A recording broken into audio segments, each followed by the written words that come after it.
Hi dear friends, അപ്പോൾ വീണ്ടും നല്ലൊരു വീഡിയോയിലേക്ക് എല്ലാവർക്കും സ്വാഗതം. അപ്പോൾ ഇന്ന് നമ്മൾ ചെയ്യാൻ പോകുന്നത് ബട്ടർ സ്കോച്ചിൻ്റെ ഒരു കേക്കാണ് കേട്ടോ. അപ്പോൾ ക്രിസ്മസിനൊക്കെ കുറച്ച് ഓർഡർ കിട്ടുന്ന കേക്കാണ് ബട്ടർ സ്കോച്ചിൻ്റെ കേക്ക്. അപ്പോൾ അതിൻ്റെ റെസിപ്പിയിലേക്ക് പോകാം. അപ്പോൾ കേക്ക് ബേക്ക് ചെയ്യുന്നതിന് വേണ്ടിയിട്ടുള്ള ഒരു ടിന്ന് നമ്മൾ ഗ്രീസ് ചെയ്ത് വെക്കണുണ്ട്, ബട്ടർ പേപ്പർ ഇട്ട് വെക്കണുണ്ട്. അപ്പോൾ 7 ഇഞ്ച് വരുന്ന ഒരു ടിന്നാണ് ഞാനിവിടെ എടുത്തിട്ടുള്ളത്. ശേഷം നമുക്ക് ഡ്രൈ ഇൻഗ്രീഡിയൻസ് അരിച്ച് വയ്ക്കാം. അതിന് വേണ്ടിയിട്ട് 1 കപ്പ് മൈദയും അതിൻ്റെ കൂടെ 1 ടീസ്പൂൺ ബേക്കിംഗ് പൗഡറും കൂടി ചേർത്ത് നന്നായിട്ട് നമുക്ക് അരിച്ചെടുക്കാം. അപ്പോൾ അരിച്ചെടുത്ത ശേഷം വീണ്ടും കുറച്ചുകൂടി മിക്സ് ചെയ്ത് കൊടുക്കണം ആ വിസ്ക് വെച്ചിട്ട് തന്നെ. അതിനുശേഷം നമുക്ക് അത് മാറ്റി വയ്ക്കാം. അടുത്ത് നമുക്ക് ചെയ്യേണ്ടത് മുട്ട ബീറ്റ് ചെയ്തെടുക്കേണ്ടതാണ്. വെറ്റ് ഇൻഗ്രീഡിയൻസ് ആണ് എടുക്കേണ്ടത്. അതിന് വേണ്ടിയിട്ട് 1 കപ്പ് നമ്മൾ മാവ് അരിച്ച അതേ കപ്പിൽ തന്നെ 1 കപ്പ് പൊടിച്ച പഞ്ചസാര എടുക്കുന്നുണ്ട്. പൊടിക്കാത്ത പഞ്ചസാരയാണെങ്കിൽ 3/4 കപ്പ് എടുത്താൽ മതിയാവും കേട്ടോ. പിന്നെ നമുക്കൊരു ബൗളിലോട്ട് 3 മുട്ട പൊട്ടിച്ചൊഴിച്ച് കൊടുക്കാം. റൂം ടെമ്പറേച്ചറിലുള്ള മുട്ടയായിരിക്കണം. എപ്പോഴും നമ്മൾ കേക്ക് ഉണ്ടാക്കുന്ന സമയത്ത് നമ്മളെടുക്കുന്ന എല്ലാ ഇൻഗ്രീഡിയൻസും റൂം ടെമ്പറേച്ചറിലുള്ളതായിരിക്കണം. അത് പ്രത്യേകിച്ച് ശ്രദ്ധിക്കണം. പലർക്കും ഫ്ലോപ്പായി പോകുന്ന ഒരു കാരണമാണത്.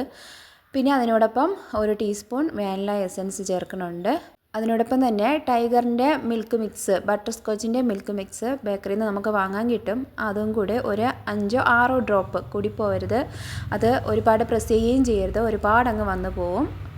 പതിയെ വേണം അത് ഒഴിച്ചു കൊടുക്കാനായിട്ട്. പിന്നെ അതിനോടൊപ്പം 1 നുള്ളി ഉപ്പ് കൂടി ചേർക്കുന്നുണ്ട്. എന്നിട്ട് നമുക്കതിനെ നല്ലോണം ബീറ്റ് ചെയ്തെടുക്കാം. അപ്പോൾ ആദ്യം ബീറ്റ് ചെയ്യുമ്പോൾ ഫസ്റ്റ് സ്പീഡിലിട്ട് കുറച്ച് ബീറ്റ് ചെയ്യുക. അതിനോടൊപ്പം തന്നെ നമ്മുടെ പഞ്ചസാരയും കൂടി കുറച്ച് വീതം ചേർത്ത് കൊടുക്കുക. 2-3 സ്റ്റെപ്പായിട്ട് ചേർത്ത് മിക്സ് ചെയ്തെടുത്ത ശേഷം ഹൈ സ്പീഡിൽ ഒരു 10 മിനിറ്റ് വരെ നമുക്ക് ബീറ്റ് ചെയ്തെടുക്കാം. ബീറ്റ് ചെയ്തെടുക്കുമ്പോൾ ടൈം നോക്കുന്നതിനേക്കാളും നമ്മൾ ബീറ്റ് ചെയ്തെടുക്കുമ്പോൾ ആ മുട്ടയുടെ കളറ് ഒരു ഓഫ് വൈറ്റ് കളറിലോട്ട് വരണം. അന്നേരം നമുക്ക് ആ ഒരു മിക്സ് റെഡിയായെന്നാണ് അർത്ഥം. അതിനുശേഷം വേണം ഓയിൽ ചേർത്ത് കൊടുക്കാനായിട്ട്. ഒരു 2-3 ടേബിൾ സ്പൂൺ ഓയിൽ നമുക്ക് ചേർത്ത് കൊടുക്കാം. ഓയിൽ ചേർത്ത് കൊടുക്കുമ്പോൾ റിഫൈൻഡ് ഓയിലായിരിക്കണം ചേർത്ത് കൊടുക്കാനായിട്ട്. ഞാനിവിടെ സൺഫ്ലവർ ഓയിലാണ് യൂസ് ചെയ്തിട്ടുള്ളത്. അപ്പോൾ ഇപ്പോൾ ഇതാ ഒരു ഓഫ് വൈറ്റ് കളറായിട്ടുണ്ട്. ഇനി നമുക്ക് അതിലോട്ട് ഓയിൽ ചേർത്ത് കൊടുക്കാം. പിന്നെ ഒരു കാര്യം ശ്രദ്ധിക്കാനുള്ളത്, നമ്മൾ മുട്ട ബീറ്റ് ചെയ്യാൻ എടുക്കുന്ന ബൗള് ഒരു തുള്ളി പോലും വെള്ളം അതിനകത്ത് പാടില്ല. നനവിൻ്റെ അംശമേ ഉണ്ടാവാൻ പാടില്ല. എന്നിരുന്നാൽ നമുക്ക് മുട്ട ബീറ്റ് ചെയ്യുന്ന സമയത്ത് ബീറ്റായി കിട്ടത്തില്ല കേട്ടോ. അപ്പോൾ ഇതും നമ്മൾ കേക്ക് ഉണ്ടാക്കുമ്പോൾ ഫ്ലോപ്പായി പോകുന്നതിൻ്റെ ഒരു കാരണം ഇതാണ്. ഒരു കാരണവശാൽ നമ്മൾ എടുക്കുന്ന പാത്രത്തിലോ വിസ്കിലോ ഒന്നും തന്നെ വെള്ളത്തിൻ്റെ അംശം വരാൻ പാടില്ല. എന്നാൽ നമുക്ക് മുട്ട ബീറ്റായി കിട്ടത്തില്ല. മുട്ട പതഞ്ഞ് പൊങ്ങി വരാതെ പോകും. പിന്നെ നമ്മൾ ഈ ഓയിൽ ചേർക്കുന്ന സമയത്ത് ബീറ്ററിൻ്റെ സ്പീഡ് കുറച്ച് കൊടുക്കുക. 1 എന്നുള്ള സ്പീഡിലിട്ടിട്ട് വേണം ജസ്റ്റ് മിക്സ് ചെയ്തെടുക്കുക. അത്ര മാത്രം മതിയാവും. ഓവർ ബീറ്റിങ് പാടില്ല. അപ്പോൾ അത്ര ആയിക്കഴിഞ്ഞാൽ നമുക്ക് ബീറ്റർ മാറ്റി വെച്ച ശേഷം ബാക്കിയുള്ളതൊക്കെ ഒരു സ്പാച്ചില കൊണ്ടോ വിസ്ക് കൊണ്ടോ നമുക്ക് മിക്സ് ചെയ്തെടുക്കാം. മിക്സ് ചെയ്യുമ്പോൾ ഏറ്റവും ബെറ്റർ വിസ്ക് ആണെന്നാണ് എനിക്ക് തോന്നുന്നത്. കാരണം ഞാൻ അതാണ് കൂടുതൽ യൂസ് ചെയ്യുന്നത്. എനിക്ക് സ്പാച്ചിലിനേക്കാളും വിസ്കാണ് കുറച്ചുകൂടി ഈസി ആയിട്ട് തോന്നിയിട്ടുള്ളത്. അതാവുമ്പോൾ പെട്ടെന്ന് തന്നെ മിക്സായി കിട്ടുകയും ചെയ്യും. മുട്ടയുടെ ബാറ്റർ അതങ്ങോട്ട് താഴ്ന്നു പോകത്തുമില്ല. അപ്പോൾ നമ്മൾ നേരത്തെ അരച്ച് വെച്ചിട്ടുള്ള മാവ് 2-3 തവണയായിട്ട് ചേർത്ത് മിക്സ് ചെയ്ത് കൊടുക്കാം. അതിൻ്റെ കൂടെ തന്നെ നമുക്ക് ഒരു 2 ടേബിൾ സ്പൂണ് പാലുകൂടി ചേർത്ത് കൊടുക്കാം. പാലുകൂടി ചേർത്തിട്ട് മിക്സ് ചെയ്തെടുക്കാം. അപ്പോൾ മിക്സ് ചെയ്തൊക്കെ കഴിയുന്ന സമയത്ത് നമ്മൾ ജസ്റ്റ് ഒരിക്കൽ കൂടി സ്പാച്ചില കൊണ്ട് മിക്സ് ചെയ്ത് കൊടുക്കണം. കാരണം നമ്മൾ ഒഴിച്ചു കൊടുത്ത പാല് ഈ വിസ്കിൽ നല്ലോണം മിക്സായി വരത്തില്ല. അത് ഈ ബൗളിൻ്റെ അടിയിലോട്ട് ചെന്ന് കിടക്കും. അപ്പോൾ സ്പാച്ചില കൊണ്ട് മിക്സ് ചെയ്ത് കൊടുത്തു കഴിഞ്ഞാൽ ആ ഒരു പാലൂടെ ഈ ബാറ്ററിനോടൊപ്പം മിക്സായി വരും. ചിലർ കേക്ക് ബേക്കായി കഴിയുമ്പോൾ അടിയിലൊരു പാട പോലെ കട്ടിക്കിങ്ങനെ അടിഞ്ഞ് വന്നിട്ടുണ്ടാവും. അത് ഈ പാല് മിക്സ് ചെയ്യാതെ വരുമ്പോഴാണ് അങ്ങനെ ഒരു രീതിയിൽ ബേക്കായി വരുന്നത്. അപ്പോൾ നമ്മുടെ കേക്കിൻ്റെ ബാറ്റർ ഇവിടെ റെഡിയായി കഴിഞ്ഞു. ഞാൻ സ്പാച്ചില കൊണ്ട് മിക്സ് ചെയ്തതിന് ശേഷം അത് ടിന്നിലോട്ട് മാറ്റി കൊടുക്കുന്നുണ്ട്. അപ്പോൾ ഈ ഒരു കേക്ക് 180 ഡിഗ്രിയിൽ ഒരു 35 മുതൽ 40 മിനിറ്റിനുള്ളിൽ നമുക്ക് ബേക്കായി കിട്ടും. അതും ഈ ഒരു കൺസിസ്റ്റൻസിയിലാണെങ്കിൽ മാത്രമാണ് ആ ഒരു ടൈം. ഇതിനേക്കാളും കുറച്ചുകൂടി ലൂസായി പോവുകയാണെങ്കിൽ നമുക്ക് വീണ്ടും കുറച്ചുകൂടി കൂടുതൽ ടൈം എടുക്കും ബേക്കായി വരാനായിട്ട്.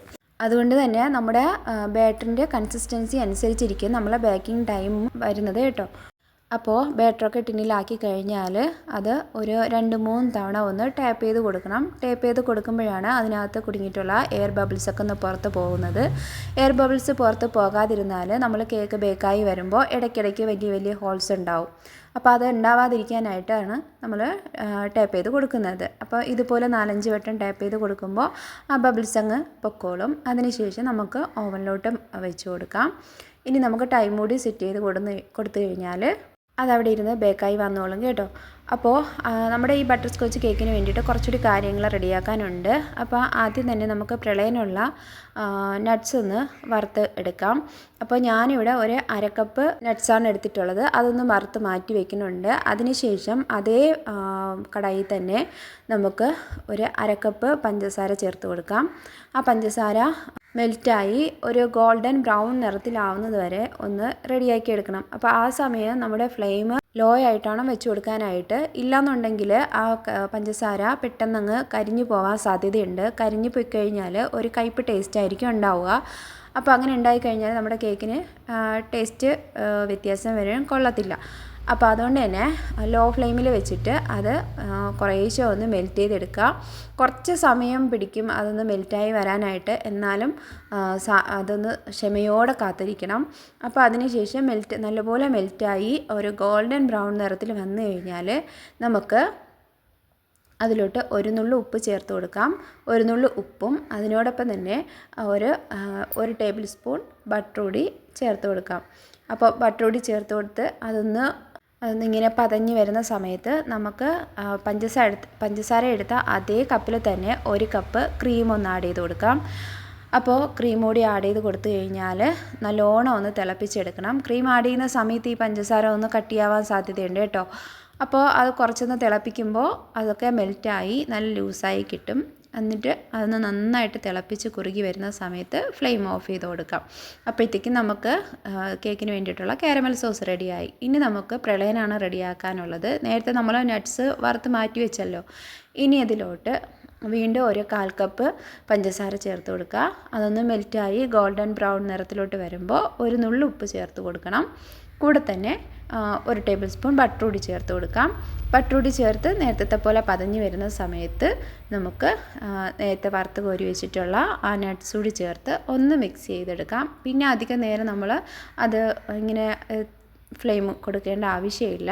അതൊന്ന് മിക്സ് ചെയ്തെടുത്ത് കഴിഞ്ഞാൽ ഒരു പ്ലേറ്റിൽ ബട്ടർ ഒന്ന് അപ്ലൈ ചെയ്ത് വെച്ചിരിക്കുക. അതിനുശേഷം അതിലോട്ട് ഈ ഒരു മിക്സ് ഒഴിച്ച് തണുക്കാനായിട്ട് മാറ്റി വയ്ക്കാം. പിന്നെ ഈ ഒരു ബട്ടർ സ്കോച്ച് കേക്ക് ചെയ്യുമ്പം ഏതാണ്ട് പേരും എനിക്ക് തോന്നുന്നത് പീനട്ടാണ് എടുക്കുന്നത്, നിലക്കടല. അപ്പോൾ എൻ്റെ കസ്റ്റമറിനൊന്നും നിലക്കടല അത്രയ്ക്ക് ഇഷ്ടമല്ല. അതുകൊണ്ട് പലരുടെയും അഭിപ്രായം കേട്ടിട്ടാണ് ഞാൻ ബദാമും കാഷ്യൂസും എടുക്കുന്നത് കേട്ടോ. അപ്പോൾ നിങ്ങൾക്ക് നിലക്കടല വേണമെങ്കിൽ അതും എടുക്കാം. ഇനി നമുക്ക് കേക്കിന് വേണ്ടിയിട്ടുള്ള ഷുഗർ സിറപ്പ് തയ്യാറാക്കാം. അപ്പോൾ 1 കിലോ കേക്ക് വരുമ്പോൾ അതിന് വേണ്ടിയിട്ട് ഈ ഒരു ഗ്ലാസ്സിൽ 1.25 ഗ്ലാസ് വെള്ളമാണ് ഞാൻ എടുക്കുന്നത്. അതിലോട്ട് ഒരു 1/4 കപ്പ് പഞ്ചസാരയും ഒരു നുള്ളു ഉപ്പും കൂടി ചേർത്ത് നല്ലോണം തിളപ്പിച്ചെടുക്കുക. അപ്പോൾ മധുരം ഇതിപ്പോൾ കുറച്ച് കുറവായിരിക്കും. നമ്മൾ കണ്ടൻസ്ഡ് മിൽക്ക് കൂടി ആഡ് ചെയ്യുന്നുണ്ട്. അതുകൊണ്ട് തന്നെ ഈ ഒരു അളവിന് പഞ്ചസാര ചേർത്ത് കൊടുത്താൽ മതിയാവും. അപ്പോൾ ഈ സമയം കൊണ്ട് നമ്മുടെ കേക്ക് ഇവിടെ ബേക്കായി വന്നിട്ടുണ്ട്. അതുപോലെ തന്നെ കേക്കിന് വേണ്ടിയിട്ടുള്ള പ്രളയനും സോസും ഷുഗർ സിറപ്പും എല്ലാം റെഡിയാക്കി വെച്ചിട്ടുണ്ട് കേട്ടോ. ഇനി നമുക്ക് ആ പ്രളയനം ഒന്ന് തണുത്ത് വന്നിട്ടുണ്ട്. ഇതിനെ നമുക്ക് പൊടിച്ചെടുക്കണം. അപ്പോൾ അതിന് വേണ്ടിയിട്ട് മിക്സിയിലൊന്നും ഇട്ട് പൊടിക്കേണ്ട ആവശ്യമില്ല. നമുക്കിതുപോലെ ഒരു കവർ എടുത്ത ശേഷം അതിനുള്ളിലോട്ടാക്കി ഇങ്ങനെ ഒരു തുണിയുടെ പുറത്ത് വെച്ചിട്ട് ആ തുണി വെച്ച് പൊതിഞ്ഞിട്ട് ഒരു ചപ്പാത്തി കല്ല് കൊണ്ടോ അത് എന്തെങ്കിലും വെച്ചിട്ട് ഒന്ന് പൊട്ടിച്ചെടുക്കാം. അപ്പോഴത്തേക്കും കവറും പെട്ടെന്ന് പൊട്ടിപ്പോകത്തില്ല. നല്ലപോലെ തന്നെ പൊടിഞ്ഞും കിട്ടും കേട്ടോ. അപ്പോൾ ആ ഒരു രീതിയിൽ ഞാനിവിടെ പൊടിച്ചെടുത്തിട്ടുണ്ട്. അതൊരു പ്ലേറ്റിലോട്ട് നമുക്ക് മാറ്റി വയ്ക്കാം.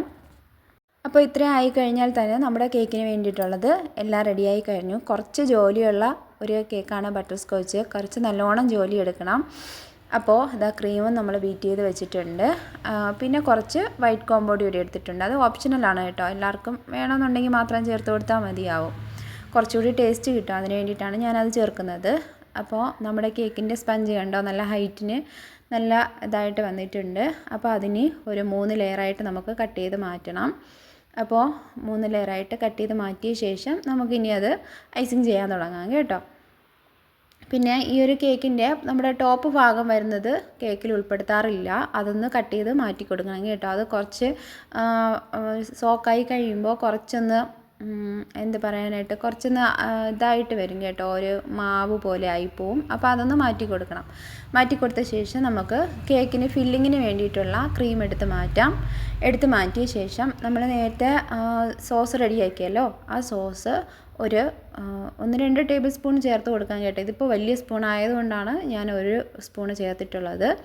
അപ്പോൾ അത്യാവശ്യം നല്ല ടേസ്റ്റായിട്ട് ഇരിക്കും. അതിന് വേണ്ടിയിട്ടാണ് ഇങ്ങനെ ക്രീമിലൂടെ മിക്സ് ചെയ്ത് കൊടുക്കുന്നത്. ഇനി നമുക്ക് ഫില്ലിങ്ങിലും കൊടുക്കുന്നുണ്ട്. അപ്പോൾ നമ്മളെടുത്തിട്ടുള്ള ബോർഡിൽ ക്രീമൊന്ന് അപ്ലൈ ചെയ്ത് കൊടുക്കുക. എന്നിട്ട് ഫസ്റ്റ് ലെയർ കേക്ക് വയ്ക്കുക. പിന്നെ അതിനൊന്ന് വെറ്റ് ചെയ്ത് കൊടുക്കുക.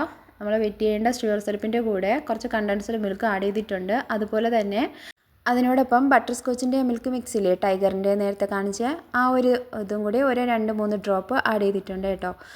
അങ്ങനെയാണ് നമ്മൾ വെറ്റ് ചെയ്ത് കൊടുക്കുന്നത്. ശേഷം ഫസ്റ്റ് ലെയർ ക്രീം അപ്ലൈ ചെയ്ത് കൊടുക്കുക. അതിനോടൊപ്പം തന്നെ കുറച്ച് സോസ് ഒഴിച്ച് കൊടുക്കുക. സോസ് ഒഴിച്ച് നല്ലോണം ഒന്ന് സ്പ്രെഡാക്കിയ ശേഷം നമ്മൾ ചെയ്ത് വെച്ചിട്ടുള്ള പ്രളയനും അതുപോലെ തന്നെ കോമ്പൗണ്ട് ക്രിയേറ്റ് ചെയ്ത് വെച്ചിട്ടില്ലേ, ആ വൈറ്റ് കോമ്പൗണ്ടും കൂടി ചേർത്ത് ഫസ്റ്റ് ലെയർ കൊടുക്കുക. അതുപോലെ തന്നെ ബാക്കി 2 ലെയറും നമുക്ക് ഫില്ല് ചെയ്ത് കൊടുക്കുക. അത്യാവശ്യം ഫില്ലിങ്സ് അതിനകത്ത് കൊടുക്കണം. അപ്പോഴായിരിക്കും ബട്ടർ സ്കോച്ച് കേക്ക് കഴിക്കുമ്പോൾ, അത് ഏത് കേക്കായിരുന്നാലും ശരി തന്നെ, അതിൽ നമ്മൾ കൊടുക്കുന്ന ഫില്ലിംഗ് ആണ് അതിൻ്റെ ടേസ്റ്റ്. ആ ഓരോ ഫ്ലേവറിനെ തരംതിരിക്കുന്നത് അതിൻ്റെ ഫില്ലിംഗ് ആണ്. അപ്പോൾ അതിനനുസരിച്ചിട്ട് നമ്മൾ ഫില്ലിംഗ് കൊടുക്കുക. ഇതുപോലെ തന്നെ ബാക്കി 1 ലെയർ കൂടി ഫില്ലിംഗ് കൊടുക്കണം. പിന്നെ 1 ലെയർ അതിനെ കവറേക്ക് വരുന്നതിന് വേണ്ടിയിട്ടാണ്. അപ്പോൾ അതുപോലെ തന്നെ ചെയ്ത് കൊടുക്കാം. ചെയ്ത് കൊടുത്ത ശേഷം നമുക്ക് ക്രം കോട്ട് ചെയ്ത് ഒരു 10-15 മിനിറ്റ് ഫ്രിഡ്ജിൽ വെച്ചിട്ട് വേണം അടുത്ത ഫൈനൽ കോട്ട് കൊടുക്കാനായിട്ട്.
അപ്പോൾ ഇത് നമ്മുടെ കേക്ക് ക്രം കോട്ട് ചെയ്ത് ഫ്രിഡ്ജിൽ വെച്ച ശേഷം ഫൈനൽ കോട്ട് കൊടുക്കുന്നുണ്ട്.